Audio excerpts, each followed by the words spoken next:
Hey, what's up, ES3?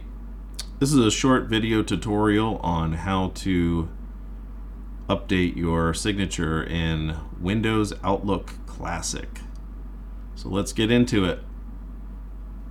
First, you're going to copy the signature that's in the bottom of the email you got. This is the signature template.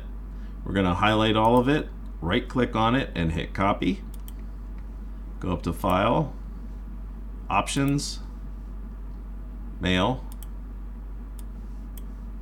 Signatures, and we're going to create a new one. You can name it whatever you want. This is just a name. Down here is the body of where you're going to paste your signature. I usually put a return because I like it a little below what I type in the body, and hit paste.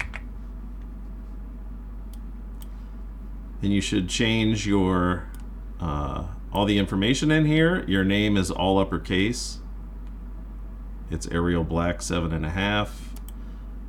Your title should be regular case, Arial 7.5. Your phone number is Arial 7.5, separated by periods. Our locations of our offices and the picture. And once you have updated all your information, choose that signature that you named it.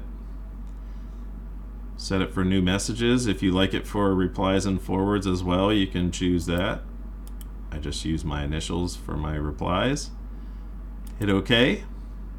Hit OK again. And create a new email, and you should see your new signature. And it should look like the one that I sent you. If it doesn't, go ahead and try it again, and if you still can't get it to look right, please reach out to me. Thanks, and have a great day.